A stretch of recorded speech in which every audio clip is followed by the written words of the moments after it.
గడపాలి, దేవుడితో గడపాలి. దేవుడికి ఇవ్వాల్సినటువంటి సమయాన్ని మనం ఇస్తే మన జీవితంలో ప్రభు ఎన్ని గొప్ప కార్యాలైనా చేయగల సమర్థుడు. దేవునికి స్తోత్రం, హల్లెలూయా. వాక్యాన్ని విందాం. ప్రభు ఈరోజు మనతో మాట్లాడుతున్న ఒక మాట చదవండి. పరిశుద్ధ గ్రంథంలో కీర్తన గ్రంథం 14వ సంకీర్తన 2వ చరణం. వివేకము కలిగి దేవుని వెదకువారు కలరేమో అని యెహోవా ఆకాశము నుండి చూచి నరులను పరిశీలించెను. హల్లెలూయా. ఈ మాట అందరూ నాతో పాటు కలిసి చెప్పండి. వివేకము కలిగి దేవుని వెదకువారు కలరేమో అని యెహోవా ఆకాశము నుండి చూచి నరులను పరిశీలించెను. చిన్న ప్రార్థన. పరిశుద్ధమైన మా తండ్రి, నీకు వందనాలు. కొద్ది నిమిషాలు నీ మాటలు ధ్యానించుచుండగా మీరే నాతో మాతో అందరితో సూటిగా తేటగా మాట్లాడమని యేసుక్రీస్తు నామములో అడిగి పొందుకొని ఉన్నాము మా పరమ తండ్రి, ఆమేన్. వినండి, ఈరోజు మన వాక్య సందేశం ఏంటని అడిగితే దేవుని వెలికేవారు కావాలి. ఆమేన్. ఎవరిని వెలికేవారు కావాలి? దేవుని వెతికేవారు కావాలి. అనగా దేవుని వెతికేవారు ఏ రీతిగా ఉంటారు?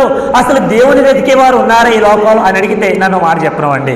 ఇప్పుడు ఉద్యోగం లేనప్పుడు ఉద్యోగం వెతుక్కోవడానికి వెళ్తూ ఉంటారు. ఆమె హల్లెలూయా. ఇప్పుడు ఇంట్లో ఎదుగొచ్చినటువంటి కొడుకు ఏ ఉద్యోగం చేయలేదనుకోండి, తల్లిదండ్రులు ఏమడుగుతారు?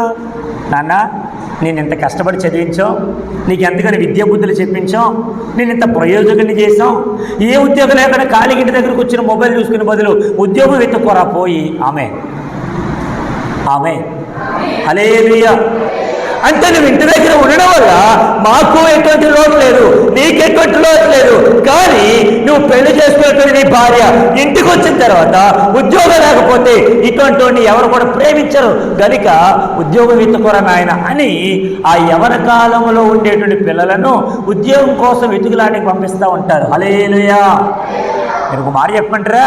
ఈ లోకంలో ఉండేటువంటి ఏ పక్షైనా సరే తన పిల్లలు ఆ గుడ్డుల్లో ఉన్నప్పుడు ఆ గుడ్డులో నుంచి పొదికి బయటకు వచ్చిన తర్వాత అవి ఎదిగేంత వరకు తమకు తాముగా ఆహారం సంపాదించుకునేంత వరకు ఆహారాన్ని పెడతాయి. అటు తర్వాత వాటికి అవే సంపాదించుకొని తింటాయి. ఆమేన్. అవునా కదా? వాటికి అవే తింటాయి. ఎప్పుడు అమ్మానాల మీద ఆధారపడవు పక్షులు, జంతువులు ఏది కూడా. కానీ మనిషి మాత్రమే ఎదుకొచ్చినటువంటి కొడుకు వృద్ధాప్యములో ఉండేటువంటి తల్లిదండ్రుల మీద ఆధారపడి బ్రతుకుతూ ఉంటాడు. క్షమించాలి. నేను అంటాను, నా జీవితంలో ప్రవహించినటువంటి గొప్ప ధన్యత ఏంటి తెలుసా? మరణించేంత వరకు ఆయన మీద ఆధారపడితే చాలు. హల్లెలూయా. ఇహలోక మనుషుల మీద ఆధారపడాల్సిన అవసరం లేదు. ఇహలోక సంబంధమైనటువంటి అవసరాల కోసం, లేదంటే ఆహారాల కోసం, సంతోషాల కోసం, లేదంటే ఇష్టాల కోసం, ఆ పార్టీల కోసం అనేక రకాలైనటువంటి మనుషుల దగ్గరికి వెళ్ళి, తల్లిదండ్రుల దగ్గరికి వెళ్ళి అడుగుతూ ఏదో రీతిలో వారిని ప్రోత్సాహి ఆ డబ్బుని మనం ఎంతగానో తీసుకుంటూ ఉంటాం. కానీ పరలోక రాజ్యాన్ని స్వతంత్రించుకోవాలంటే, పరలోక రాజ్యానికి వెళ్ళాలంటే దేవుని వెతికే వారుగా మనం ఉండాలి. దేవునికి స్తోత్రం. మన జీవితాలు ఉండాలి. ఈ రోజున దేవుని సన్నిధిని ఎవరు వెతకట్లేదు, దేవుని సన్నిధికి ఎవరు రావట్లేదు, దేవుని వెతికేవారిగా ఎవరు కనబడట్లేదు. దేవుని సన్నిధానంలో ఆయన కీర్తించేవారిగా, గణపరిచేవారిగా, కొనియాడేవారిగా, ఆయన నామాన్ని హెచ్చించేవారిగా ఏ ఒక్కరు కూడా కనబడట్లేదు. ఎప్పుడు డబ్బు డబ్బు డబ్బు డబ్బు డబ్బు అంటూ వెళ్ళాడంటే ఒక వ్యక్తి, తన గుండె లబ్డబ్ శబ్దం ఆగిపోయిందంట. హల్లెలూయా. అంటే అర్థం ఏంటి తెలుసా?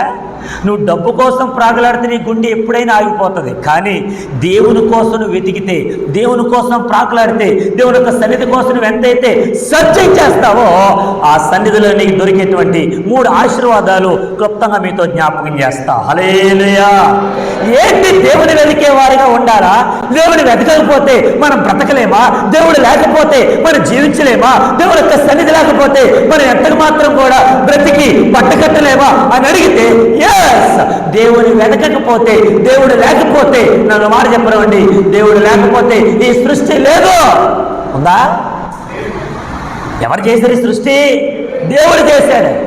యోహాను సువార్త 1:1 ఆది యందు వాక్యము ఉండెను, వాక్యము దేవుని యందు ఉండెను, వాక్యము దేవుడే ఉండెను, ఆయన మూలముగా సమస్తమును కలిగాను. చెప్పండి హల్లెలూయా. ఎవరి మూలంగా కలిగింది? మొత్తం దేవుని మూలముగా, యేసు మూలముగా. దేవునికి స్తోత్రం. ఈ యేసు మూలముగా కలిగినటువంటి సృష్టిలో బ్రతుకుతున్న మనందరం నిజ దేవుని తెలుసుకోకపోతే, నజరేయుడైనటువంటి యేసుక్రీస్తుని అంగీకరించకపోతే, ఆ యేసు ప్రభుని గుర్తించకపోతే మన జీవితం ఎందుకంటే కడుపున పుట్టినటువంటి బిడ్డలు కన్న తల్లిదండ్రుల్ని నాన్న అమ్మ అని పిలవకపోతే ఆ బ్రతికెందుకు చెప్పండి? కన్న తల్లిదండ్రులు పక్కన పెట్టేసి వేరే వ్యక్తి దగ్గరికి వెళ్ళి డాడీ, నాన్న, పప్ప, అబ్బా, ఎలా ఉన్నావు డాడీ అని సొంత నాన్ని పక్కన పెట్టి వేరొక పక్కింటి ఆయనతో నాన్న అని పిలుస్తున్నాడు అనుకోండి, సొంత నాన్నకి ఎంత కోపం వస్తుంది? ఆమె గట్టిగా హల్లెలూయా. ఈ రోజున బయట ప్రేమలు ఎక్కువైపోయినాయండి. ఈ రోజున బయటికి ఎంతగానో స్నేహాలు ఎక్కువైపోయాయి. నిజ దేవుడు రక్షకుడు యేసు ఒక్కడే. ఆ నజరేయుడైన యేసుక్రీస్తు మన కొరకు రక్తం కార్చాడు, మన కొరకు ప్రాణం పెట్టాడు, మన కొరకు సమస్తమును దారపోసిన ఆ యేసుక్రీస్తుని వెతకకుండా ఇహలోక సంబంధమైనటువంటి వాటన్నిటిని వెతుకుతూ ఉంటే మన జీవితం ఎప్పుడు బాగుపడుతుంది? హల్లెలూయా. చెప్దాం బిగ్గరగా హల్లెలూయా. మనకి లోకాసు వార్త 19 ఒక వ్యక్తి ఉన్నాడు. ఆయన పేరు జక్కయ్య. చెప్పండి, ఆయన పేరేంటి? అందనా వైపు చూడాలి, అందనా వైపు చూడాలి. ఆయన పేరేంటి? జక్కయ్య.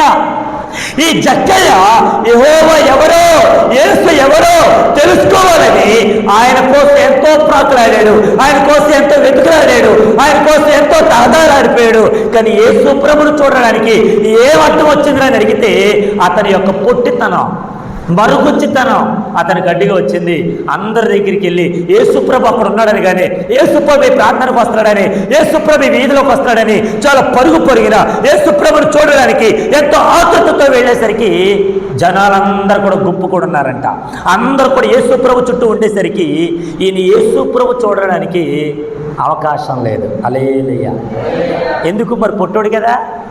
పొట్టోళ్ళు ఏం చేస్తారో చూడలేరు. ఇలా కాళ్ళు పైకి ఎత్తి ఎంతసేపు ఇలా ఎత్తి చూసినా సరే ఆ లోపల ఉన్నటువంటి మనిషి కనబడలేనంత వరకు ఎంతో నిరుత్సాహపడతా ఉంటాడు. కానీ ఈ యొక్క జక్కయ్య యేసు ప్రభును చూడడానికి ఆరాటపడ్డాడు, యేసు ప్రభును చూడడానికి తహతహలాడిపోయాడు, యేసు ప్రభును చూడడానికి ఆయన మనుషుల దగ్గరికి వచ్చేసాడు, యేసు ప్రభును చూడడానికి తన ఉద్యోగాన్ని పక్కన పెట్టాడు, యేసు ప్రభును చూడడానికి తన వెడ్డి వ్యాపారాన్ని పక్కన పెట్టాడు, యేసు ప్రభును చూడడానికి తన మరుగుజ్జుతనాన్ని పక్కన పెట్టి యేసు ప్రభు ఎక్కడైతే ఉన్నాడో అక్కడ చూడడానికి వెళ్ళిపోయాడు. కానీ చూడడానికి అవకాశం లేదు. యేసు ప్రభుని చూడలేకపోయానే అని చెప్పి మరలా వచ్చి అక్కడ ఒక చెట్టు ఉండగా ఆ మేడు చెట్టు ఎక్కాడంట. దేవునికి స్తోత్రం. చెప్పండి బిగ్గరగా హల్లెలూయా. దేవుని వెనుకవారు కావాలి యేసయ్యకి. అందులో జక్కయ్య యేసు ఎవరో చూద్దాం అనుకున్నాడు. యేసయ్యను చూద్దామని ఆరాటంలో ముందుగా వెళ్ళాడు. జనసమూహం అంతా కలిసి ఉండేసరికి చూడలేకపోయాడేమో, కానీ అక్కడే ఉండేటువంటి మేడు చెట్టు ఎక్కి ఆ మేడు చెట్టు పైకెక్కి చూస్తూ ఉండేసరికి యేసు ప్రభు మెల్లిగా నడుచుకుంటూ ఎక్కడికి వచ్చేసాడంటే జక్కయ్య ఎక్కిన చెట్టు దగ్గరికి వచ్చేసాడు. దేవునికి స్తోత్రం. ఒక మాట చెప్పమంటారా? నువ్వు యేసును చూడాలని ఆశ నీకుంటే యేసు ప్రభు నీకు కనిపిస్తాడు, యేసు ప్రభు నీకు ప్రత్యక్షమవుతారు, యేసు ప్రభు నీకు దర్శన భాగ్యం ఇస్తాడు, యేసు ప్రభు స్పష్టంగా నీతో మాట్లాడతాడు. దేవునికి స్తోత్రం. కొంతమందికి కొన్ని కోరికలు ఉంటాయి. ఆ కోరికలు ఏం చేస్తారంటే ఒక డైరీ తీసుకొని డైరీలో రాసుకుంటారు. మొదటి కోరిక నేను బాగా చదువుకోవాలి, రెండో కోరిక చదువుకున్న తర్వాత ఉద్యోగం చేయాలి, మూడో కోరిక ఉద్యోగం చేసుకున్న తర్వాత మంచి భర్తనో లేదంటే మంచి భార్యనో లేదంటే మంచి స్త్రీనో మంచి పురుషుడినో పెళ్లి చేసుకోవాలి. అది అయిపోయిన తర్వాత నాకు ఒక 2 మగపిల్లలు కావాలి. అది అయిపోయిన తర్వాత వాళ్ళు బాగా చదువుకోవాలి. అటు తర్వాత నేను మంచి పట్టు చీరలు కొనుక్కోవాలి. అటు తర్వాత మా ఆయన మంచి పెద్ద పెద్దలతో కలవాలి, రాజకీయ నాయకులతో ఉండాలి, ఆ గ్రామానికి ఒక గ్రామ పెద్దగా ఉండాలి. ఎన్నో రకాలైనటువంటి ఆలోచనలు కలిగి, కోరికలు కలిగి, ఆశలు కలిగి ఒక డైరీ తీసుకొని ఒకదాని తర్వాత మరొకటి అన్ని రాసుకున్న తర్వాత ఒక్కొక్కటి అవగానే ఇది నేను బాగా చదువుకున్నాను, నేను ఉద్యోగం చేస్తున్నాను, నాకు మంచి భర్తను దేవుడు ఇచ్చాడు, నాకు మంచి పిల్లల్ని ఇచ్చాడు, ఇవన్నీ టిక్ చేసుకుంటూ వెళ్తా ఉంటారు. హల్లెలూయా. 2 చేతుల పైకి చెప్దామా? హల్లెలూయా. అందులో ఎప్పుడైనా ఆ డైరీలో నాకు యేసు ప్రభు కావాలి ఎప్పుడైనా రాసుకున్నావా? నేను యేసు ప్రభుని చూడాలి అని ఎప్పుడైనా రాసుకున్నావా? నాకు యేసు ప్రభు దర్శనం కావాలి అని ఎప్పుడైనా రాసుకున్నావా? యేసు ప్రభుతో నేను కూడా అత్యానందపరుతుడికి ఉండాలి అని ఎప్పుడైనా డైరీలో రాసుకున్నావా? లేదు. ఎవరికైనా మనం ఒక 1000 రూపాయలు ఇస్తే వినాలి, ఎవరికైనా మనం ఒక 1000 రూపాయలు ఇచ్చామనుకో, ఆ 1000 రూపాయలు ఇచ్చినటువంటి పేరు రాసుకుంటాం. అక్కడ రాసుకుని ఏం చేస్తాం? డేట్ వేసుకొని 1000, 2000, లేదంటే 1,00,000, ఒకవేళ 2 లక్షలు ఎంత ఇచ్చేమేంటి, నెలకు వడ్డీ ఎంత, అసలు ఈ డేట్ని ఎత్తాడాలి రాసుకుంటాం లేదా? మాట్లాడట్లేదు ఎవరు. ఒకళ్ళు ఇవ్వలేదు అనుకుందాం ఆ నెల. ఇప్పుడు చెప్పండి, మనం ఏం చేస్తాం? ₹1 వడ్డీ ఇవ్వలేదని సరాసరి ఇంటికి వెళ్తాం. ఎవయో ఆ రోజు మీకు అవసరం అయితే 2 లక్షలు తీసుకున్నారు కదా, ఇప్పుడేంటి ఇంత లేటుకి ఇస్తున్నారు? అసలు మీ అవసరం బట్టే కదా నేను ఇచ్చాను, మరి మీరు నా అవసరతను గుర్తించరేంటి, ఎవరేంటి అని చెప్పి కొంచెం మర్యాదగా మాట్లాడతాం. ఆ మర్యాద అయిన తర్వాత ఇంకా అవ్వలేదనుకో కొంచెం పౌరుషం కలిగి మాట్లాడతాం. ఇంకా అవ్వలేదనుకో ఇంకా కోపం వచ్చేసి వెంటనే ఏదో ఒకటి ఎలాగైనా ఆ డబ్బులు తీసుకోవడానికి చాలా ప్రయత్నాలు చేస్తాం. హల్లెలూయా. ఒక వ్యక్తి ఇచ్చినటువంటి లేదంటే ఒక వ్యక్తికి ఇచ్చినటువంటి డబ్బుల గురించే నువ్వు ఎంతగానో పొదుపు చేస్తూ ఒక డైరీ మెయింటైన్ చేస్తున్నావే. యేసు ప్రభు నా కొరకు వచ్చాడు అని ఎప్పుడైనా డైరీలో రాసుకున్నావా? యేసు ప్రభు నా కొరకు చనిపోయాడు అని ఎప్పుడైనా రాసుకున్నావా? యేసు ప్రభు నా కొరకే సమస్తమును తన ప్రాణమును త్యాగం చేశాడు అని ఎప్పుడైనా గుర్తించావా? దేవుని వెతికేవారు కావాలి. హల్లెలూయా. పెళ్లి కోసం ఒకవేళ మీ అబ్బాయి ఉన్నాడు అనుకోండి, మీ అబ్బాయి యొక్క వివాహం కోసం ఎంతమంది అమ్మాయిని వస్తారు మీరు? ఈ అమ్మాయి నా కోడలుగా సరిపోతుందా? ఈ అమ్మాయి నా అబ్బాయికి మంచి భారీగా ఉంటుందా? లేదంటే ఈ అమ్మాయి లేదంటే మా అబ్బాయి పట్ల ఎలా ఉంటుంది, ఏ రీతిగా నడుచుకుంటుంది, అత్తమామను ప్రేమిస్తుందా, మంచి గౌరవిస్తుందా, మా ఊరి గ్రామానికి లేదంటే మా అక్క ప్రజలకు అందరికీ లేదంటే మా కుటుంబీకులందరికీ మా బంధువులందరికీ అసలు ఎంత చక్కగా మర్యాద ఇస్తుంది, అసలు ఉంటుందా ఉండదా, ఏ రీతిగా ఉంటుంది? ఇదివరకు పెళ్ళంతా కూడా ఎలా జరిగేదంటే వచ్చిన తర్వాత అమ్మ లేచి నిలబడు, చక్కగా టీటినాడు, అసలు వంట వచ్చా, వార్పు వచ్చా, అదొచ్చా, ఇదొచ్చా అన్నీ అడిగేవాడు. ఇప్పుడు అమ్మా నాకు అమ్మాయి నచ్చింది, తీసుకొచ్చేయి, పర్లేదు, కోడలుగా స్వీకరిస్తాను. ఇప్పుడు అమ్మాయి కూడా మమ్మీ నాకు అబ్బాయి నచ్చాడు, పర్లేదు తీసుకొచ్చేయి. కొన్ని సందర్భాలు ఎలాగంటున్నారేమో, కొన్ని సందర్భాలు ఒప్పుకోవట్లేదా? ఎందుకు చెప్తున్నాను తెలుసా? నువ్వు ఏ రీతిగా అయితే నీ పిల్లవాని యొక్క వివాహం కొరకు ఒక స్త్రీని వెతకడానికి, ఒక కన్యకుని వెతకడానికి, క్వాలిఫికేషన్ కోసం ఏ రీతిగా అయితే సెర్చ్ చేస్తున్నావో, వెతుకుతూ ఉన్నావో, అదే ఆశ యెహోవాను వెతికే వారిగా నీకుందా? ఆ దేవుడెవరో నీకు తెలిస్తే, ఆ రుచి ఏదో గుర్తిస్తే, నా ప్రభువును గుర్తిస్తావు, నా ప్రభువును గుర్తెరుగుతావు. ఒక మాట చెప్పంటారా? ఈ జక్కయ్య యేసు ప్రభువును చూడడానికి ఆరాధన కలిగి చెట్టుపైకి ఎక్కడేమో కానీ చెట్టుపై నుంచి చూస్తూ ఉన్నాడు. ఎంత వెతికినా, ఎంత చూసినా, ఎంత ప్రాచులాడినా ఆ యేసు ప్రభు ముఖం కనబడట్లా, యేసు ప్రభు స్వరూపం కనబడట్లా. యేసు ప్రభు ఎక్కడికి వచ్చాడంటే ఆ చెట్టు దగ్గరికి రాగానే ఆ చెట్టు దగ్గర నుంచి యేసు ప్రభువును చూద్దాం అనుకున్నాడు, ఆ చెట్టుపై నుంచి చూద్దాం అనుకున్నాడు. ఎంత ట్రై చేసిన ఫేస్ కనబడిపోయేసరికి ఇప్పుడు యేసు ప్రభువే తనకు ముఖమును పైకెత్తి జక్కయ్య త్వరగా దిగు. హల్లెలూయా. చెప్తా బిగ్గరగా హల్లెలూయా. దేవుని మీద మనకు ఆశ ఉంటే ఆ ఆశ ప్రభు ఖచ్చితంగా తీరుస్తాడు. హల్లెలూయా. బంగారం కొనాలని ఆశ మొన్న వెళ్ళిపోయింది కదా ఆషాఢం వెళ్ళిపోయినప్పుడు కొన్ని ఆఫర్లు పెట్టారు. ప్రతి మొబైల్ నెంబర్కి వస్తాయి మెసేజ్లు. నాకు ఒక మెసేజ్ వచ్చింది, ఆషాఢం ఆఫర్ సార్, బంగారం చాలా తక్కువగా అమ్ముతున్నారు, రండి సార్ గ్రామం తక్కువ ధరకే రండి సార్ కొనుక్కుంది అని అన్నారు. నేను అన్నాను డబ్బులు లేనప్పుడు బంగారం ఎందుకు? ఆమె అంతే కదండి, డబ్బులు లేనప్పుడు బంగారం ఎందుకు? నేను మనసులో అనుకుంటూ ఉన్నాను, ఈ ఆషాఢం కదా, మరి ఏంటి ఆఫర్లు అన్నారు కదా, మరి ఏం చేద్దాం? ఒకవేళ లోపలికి వెళ్ళిన తర్వాత ఆషాఢం పేరుతో ఎంత డబ్బులు లాగుతారు, ఆమె ఎంత ఎక్కువ అడుగుతారో, దేవునికి స్తోత్రం. మనసులో అనుకున్నాడు వెళ్దామని మరొక ఆలోచన వస్తుంది, ఎందుకు ఇప్పుడు బంగారం అవసరం? మనకి బంగారం అవసరమా? దేవుడు మనకి ఎంతో బంగారంతో సమానం, మేలిమి బంగారంతో సమానం. ఈ బంగారం ఇప్పుడు కాకపోతే తర్వాత అయినా కొనుక్కోవచ్చు. హల్లెలూయా. చెప్పండి హల్లెలూయా. ఇప్పుడు ఆఫర్లు వస్తూ ఉన్నాయి. ఏ బంగారం మంచిది?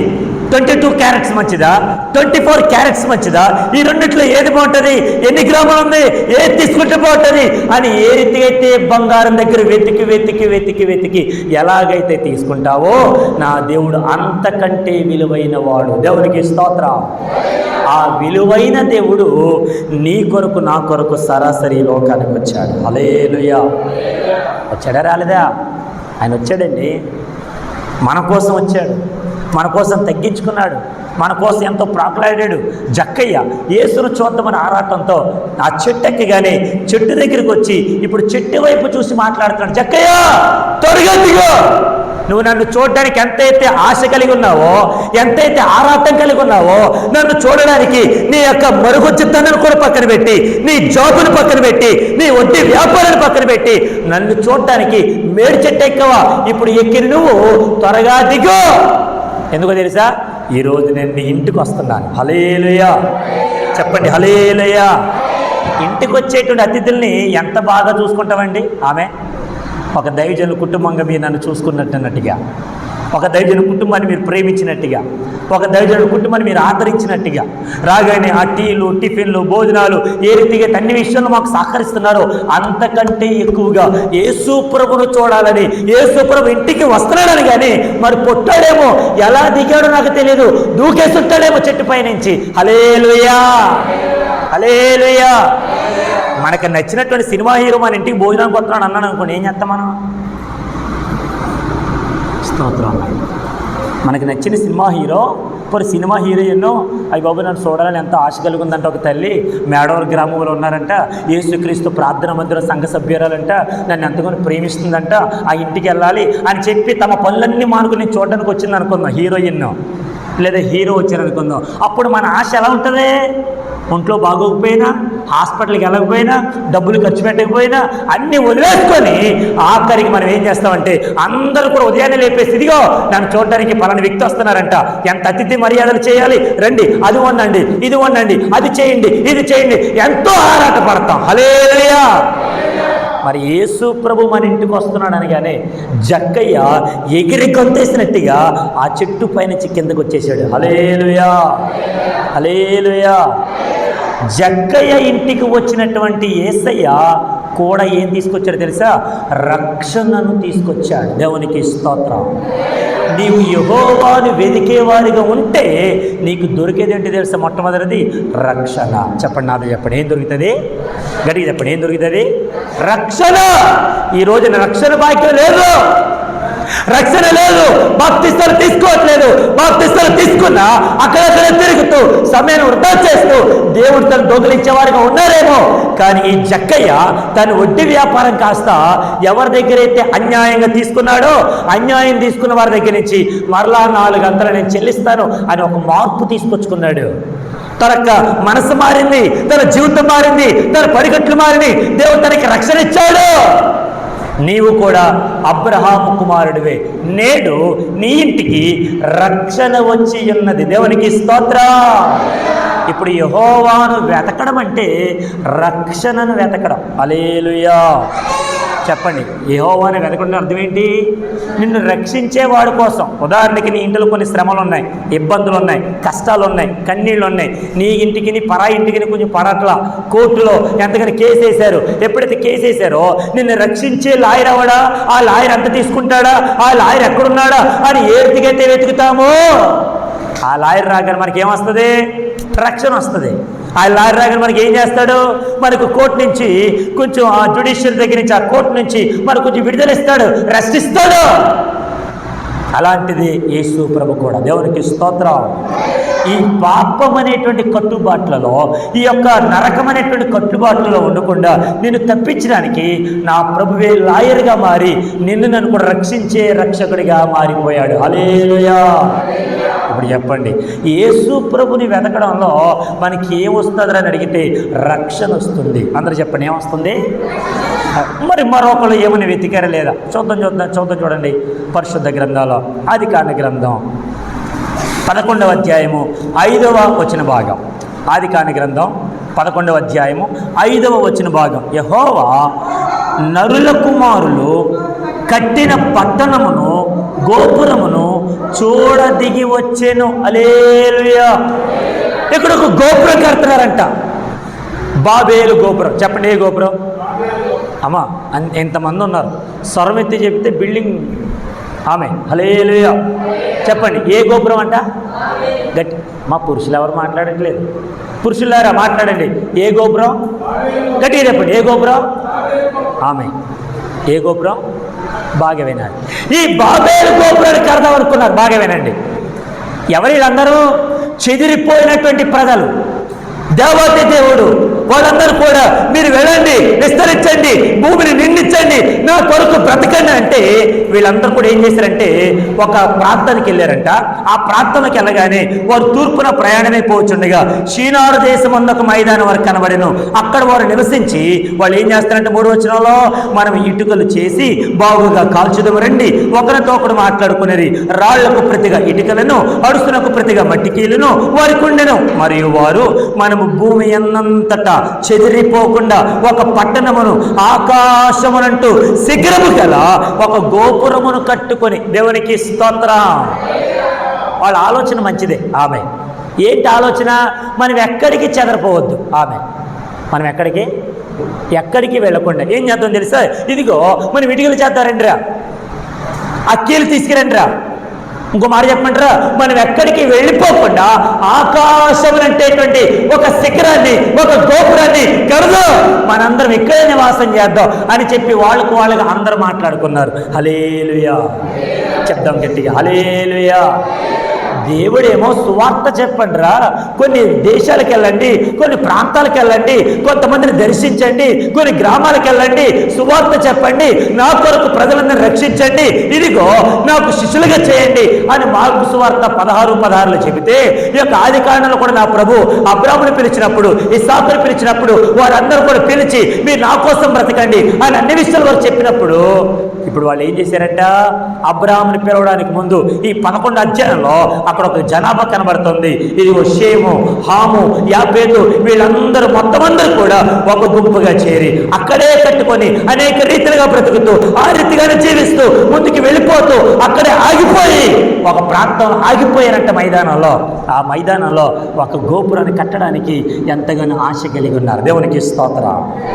శబ్దం దగ్గరగా హల్లెలూయా, హల్లెలూయా. కానీ ఇక్కడ గమనిస్తే వీళ్ళు ఏ గోపురం అయితే కట్టాలనుకున్నారో వెంటనే ఇటుకలు చేసుకున్నారు, కీలు తీసుకొచ్చారు, అన్ని రకాలుగా కట్టడం ప్రారంభించారు. కడుతూ ఉండగా దేవుడే ఆ గోపురాన్ని చూడడానికి దిగొచ్చాడంట. హల్లెలూయా. ఇక్కడ ఒక మాట అడిగినామండి, వీళ్ళు దేవుని వెతికేవారేనా లేదంటే లోకంలో ఏది మంచిదా ఏది బాగుంటుందని వెతికేవారా? హల్లెలూయా. అమ్మా అందరు ఇక్కడే ఉన్నారా? దేవునికి స్తోత్రం. హల్లెలూయా.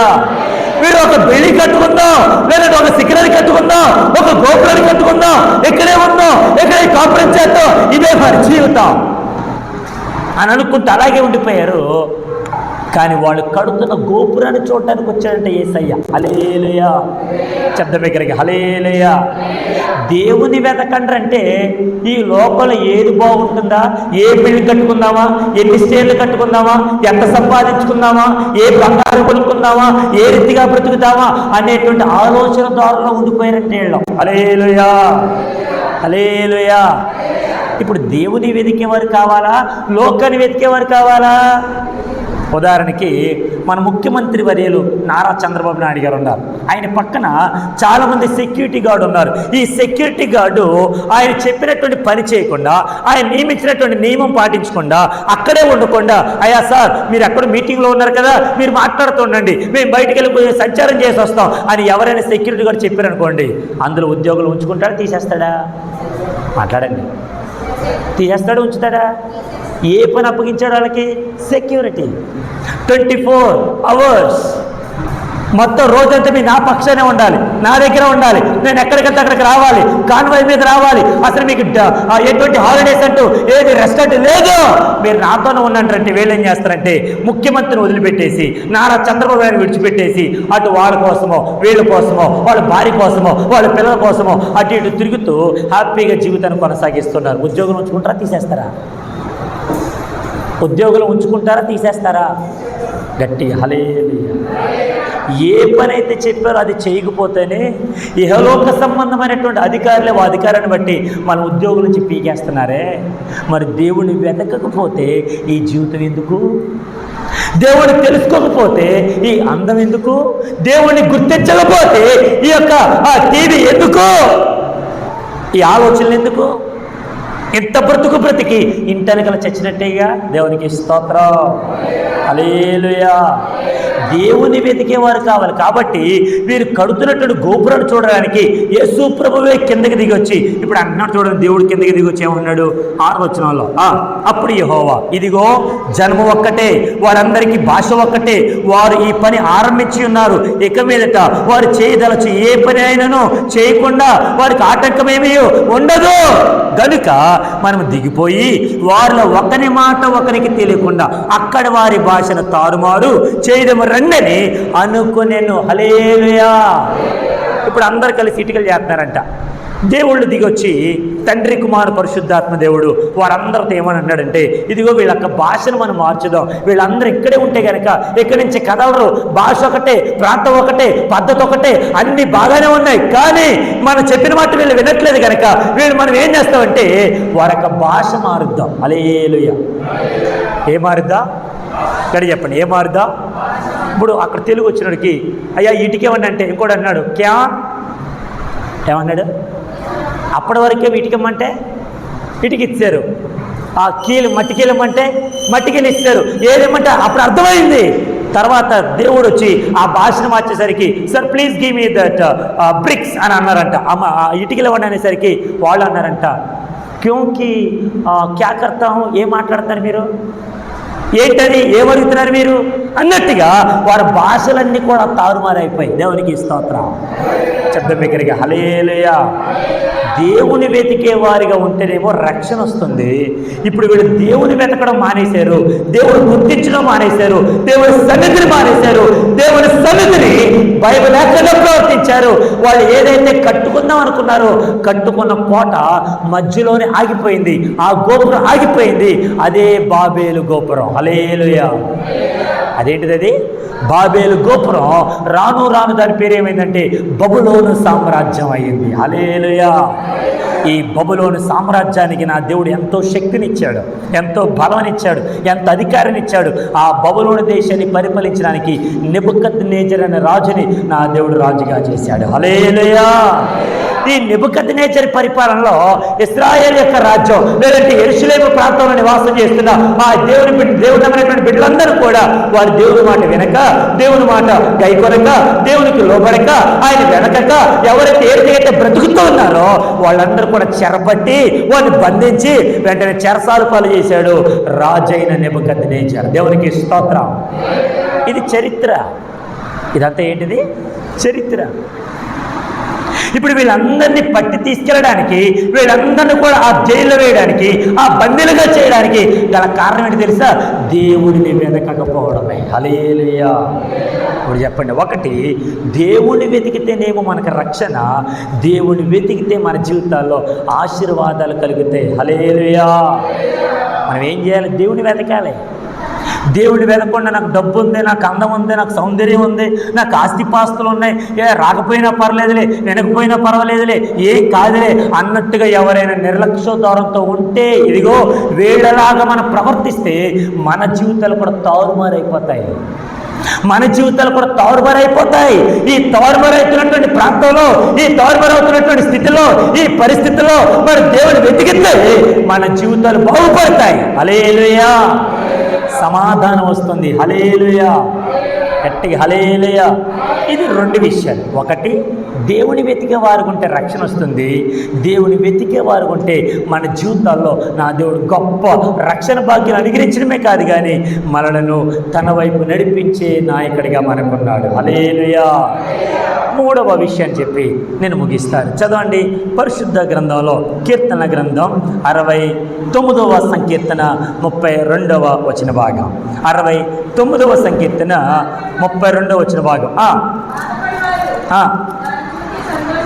చూడండి, బాధపడేవారు సంతోషించుదురు, దేవుని వెదకువారులారా మీ ప్రాణము తెప్పరిల్లునుగాక. హల్లెలూయా. దేవుని వెదక వారులారా మీ ప్రాణము, అమ్మ అందరూ చెప్పాలి, మీ ప్రాణము గట్టిగా చెప్పాలి. ఏమవుతుందంట? తెప్పరిల్లం అంటే అర్థం ఏంటి?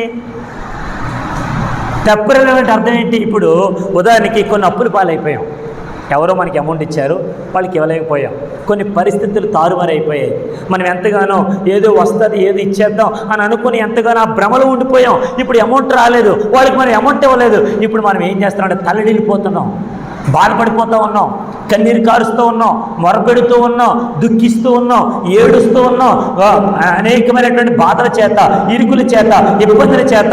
కొంతమంది నాతో చెప్పిన సాక్ష్యాలు ఏంటంటే, పాస్టర్ గారు మా యొక్క స్థితిగతులన్నీ మారిపోయినాయి పాస్టర్ గారు, మా స్థితిగతులని అసలు బాలేదు పాస్టర్ గారు, మా కుటుంబం బాలేదు పాస్టర్ గారు, అసలు మా యొక్క కుమార్తె కానీ లేదంటే మా యొక్క అబ్బాయి కానీ నా మాట వినట్లేదు పాస్టర్ గారు, మా ఆయనకి అసలు వినట్లేదండి, మా భార్య సరిగా నా మాట వినట్లేదు పాస్టర్ గారు, మా గురించి ప్రార్థన చేయండి. అంతకు ముందు నెలలో మేము ఎంతగానో బాగానే ఉన్నాం పాస్టర్ గారు, దేవుడి సన్నిధికి వచ్చినప్పుడు ఎంతో బాగానే ఉన్నామండి, ఇప్పుడు దేవుడి సన్నిధికి కొంచెం దూరం అయ్యేసరికి మా పరిస్థితులు బాలేదు పాస్టర్ గారు, మా గురించి ప్రార్థన చేయండి.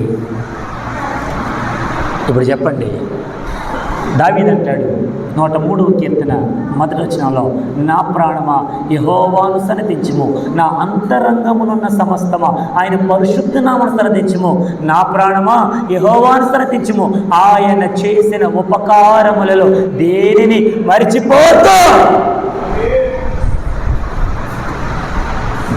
ఆయన ఎన్ని ఉపకారాలు చేశాడో మర్చిపోవద్దు. ఎందుకో తెలుసా? ఉపకారాలు మర్చిపోతే మన జీవితాలు ఉండవు కనుక. హల్లెలూయా. అందుకని చూడండి, ఎవరైనా మనకు అపకారం చేస్తే మర్చిపోవాలంట, ఉపకారం చేస్తే గుర్తుపెట్టుకోవాలంట చచ్చేదాకా. ఆమె అవునా కదా? ఎవరైనా మనకు అపకారం చేశారనుకోండి, తిట్టారనుకోండి, తోడనాడారనుకోండి, చిచి అని అన్నారనుకోండి, ఆ మాటలని పక్కన పెట్టేయాలంట. ఎవరైతే ఉపకారం చేశారో ఆ ఉపకారం మన చచ్చేంత వరకు గుర్తుపెట్టుకోవాలి. హల్లెలూయా. 2 చేతులు పైకెత్తి హల్లెలూయా. ఇప్పుడు ఆ ఉపకారాన్ని మర్చిపోయిన వారి జీవితాల్లో తమ ప్రాణం తలడిల్లుతుంది, కంగారెత్తిపోతారు, బెంబెలెత్తిపోతారు, ఎలా ఉండాలో అర్థం కాని పరిస్థితి. డబ్బు ఉంటుంది కానీ ఎలా ఖర్చు పెట్టాలో, ఏ రీతిగా ఉండాలో, ఎంత డబ్బున్నా కానీ కొంతమందికి మనశ్శాంతి ఉండదు. ఆమె అవునా కదా? డబ్బు ఉంటుంది కానీ ఏముండదు మనశ్శాంతి. ఎవరు అన్నారంటే, పాస్టర్ గారు డబ్బుతో నువ్వు మంచాన్ని కొనుక్కోగలవు కానీ నిద్రను కొనలేవంట. డబ్బుతో నువ్వు నీ యొక్క ఇంటికి అనేకమైనటువంటి సౌకర్యవంతమైన ఇంటిని మార్చుకోవచ్చేమో కానీ సంతోషాన్ని కొనలేవు, సమాధానాన్ని కొనలేవు, ఆనందాన్ని కొనలేవు, శాంతిని కొనలేవు. దేంతో? డబ్బుతో. డబ్బుతో ఇల్లు కొనుక్కుంటాం, డబ్బుతో మంచాలు కొనుక్కుంటాం, డబ్బుతో ఫ్రిడ్జ్లు, డబ్బుతో ఏసీలు అన్నీ కొనుక్కుంటాం, కానీ మనశ్శాంతిని మాత్రం. నీకు ఎన్ని ఆస్తిపాస్తులున్నా, ఎంత డబ్బున్నా, ఎంత బంగారం ఉన్నా అది తీసుకెళ్ళి కొట్లకి ఇచ్చి, సార్ ఈ డబ్బుతో నాకు అసలు ఆనందం లేదండి, ఈ డబ్బు మీరు తీసుకొని నాకు సంతోషం ఇవ్వండి, నాకు సమాధానం ఇవ్వండి, నాకు శాంతిని ఇవ్వండి అని అడిగి చూడండి. కొట్లో ఎవరైనా ఇస్తారా? కేజీల లెక్క ఇస్తారా? చెప్పండి అమ్మా, ఇస్తారా? మత్తయి సువార్త ఆయన అంటాడు 10వ అధ్యాయం 11వ అధ్యాయం 28వ వచనంలో, ప్రయాసపడి భారం మోసుకొనిచున్న సమస్త జనుల, బాగా వినాలి, సమస్త జనులంటే అందరినా కొందరినా? ఆయన అందరినీ పిలుస్తున్నాడు. ఈ సంఘంలో కూర్చొని వినేటువంటి మీరు మాత్రమే కాదు, ఈ మైక శబ్దం ద్వారా ఎంతమంది ఈ యొక్క ఆ శబ్దం ద్వారా వినగలుగుతున్నారో, నా యేసు మిమ్మల్ని అందరినీ ఆహ్వానిస్తాను, రండి. ఎందుకు తెలుసా? మీ ప్రయాసములు, మీ భారములు నేను మోస్తాను.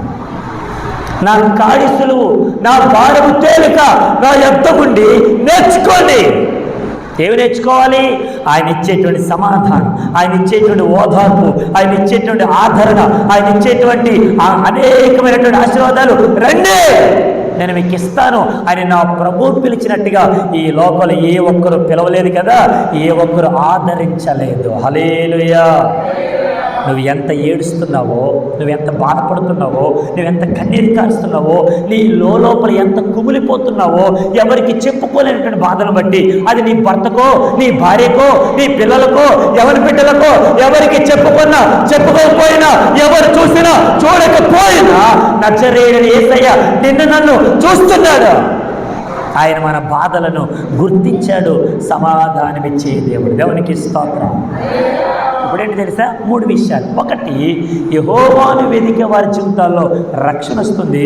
యెహోవాను వెదికే వారి జీవితాల్లో వారి జీవితాలు తారుమారైపోయినా మరలా నా దేవుడు సమకూర్చే దేవుడిగా ఉన్నాడు. 3, యెహోవాను వెదుకువారా మీ ప్రాణములు ఎలా ఉన్నాయంట? తెప్పరిల్లును గాక. హల్లెలూయా. అంటే సమాధానం ఉండునుగాక, సంతోషం ఉండునుగాక, శాంతి ఉండునుగాక. మీ జీవితంలో దేవుడు గొప్ప కార్యాలు జరిగించునుగాక. ఏ ప్రాణ భయంతో, ఏ గుండె లేదంటే భారంతో నువ్వు ఎంత కుమిలిపోతున్నావో, ఎంతైతే ఏడుస్తున్నావో, ఎంతగా జడిసిపోతున్నావో, నా ప్రాణమును, నీ ప్రాణమును, మనందరి ప్రాణమును తెప్పరిల్ల చేయవాడు నజరేయుడైన యేసు దేవుడు. దేవునికి స్తోత్రం. శబ్ద బిగ్గరగా హల్లెలూయా.